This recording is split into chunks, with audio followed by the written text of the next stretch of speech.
ओम श्री गुरुवे नमः। कैसा बीज कैसे फल। खेत में जिस प्रकार का बीज बोया जाएगा उसी तरह के पौधे उगेंगे और वैसे ही फसल उगेगी।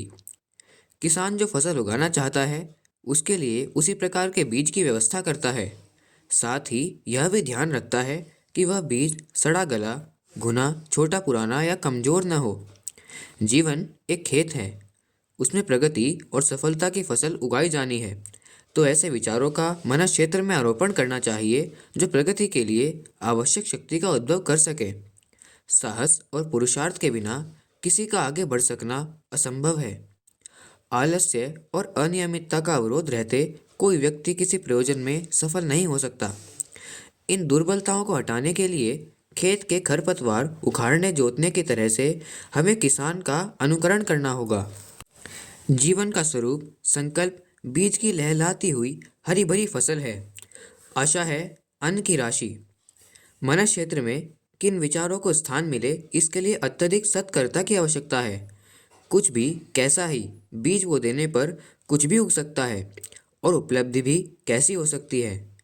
बीज की ओर से उपेक्षा बरतने वाला किसान अभीष्ट फसल काटने में सफल मनोरथ कैसे होगा। प्रगति के लिए प्रयास बहुत किए जाते हैं पर यह भुला दिया जाता है कि निर्धारित दिशा में प्रेरणा देने वाले और पथ प्रशस्त करने वाले समस्त विचारों की अभिष्ट मात्रा संकलित कर ली गई या नहीं। व्यक्तिगत दोष दुर्गुणों की कटीली झाड़ियाँ प्रगति के पथ को अवरुद्ध और दुरूह बनाती हैं। यह दुर्गुण और कुछ नहीं उन विचारों के प्रतीक प्रतिनिधि हैं जिन्हें बहुत समय से ज्ञात या अविज्ञात रूप में मन क्षेत्र में संजोए जमाए रखा गया है। सर्प के काटने पर उसका विष एक बूंद ही रक्त में प्रवेश करता है पर वह कुछ ही देर में समस्त शरीर में फैल जाता है और अपना असर दिखाता है। कुविचार सर्पदंश की तरह है, वे ही अपना विस्तार करके दोष दुर्गुणों के रूप में फैल जाते हैं।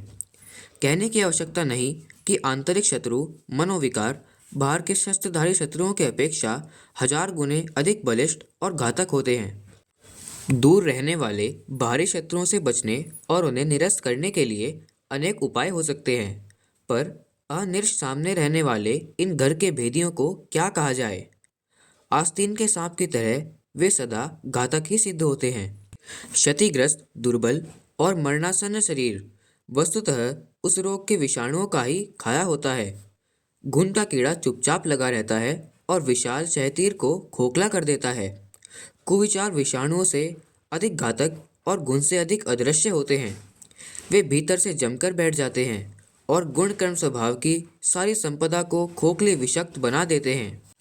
ओछे स्वभाव के आदर्श रहित और लक्ष्य विहीन व्यक्ति जीवन की लाश ढोते रहते हैं।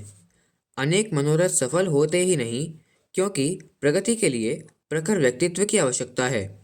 सफल जीवन जीने की आकांक्षा यदि साकार करनी हो तो पहला कदम आत्मनिरीक्षण का उठाया जाना चाहिए।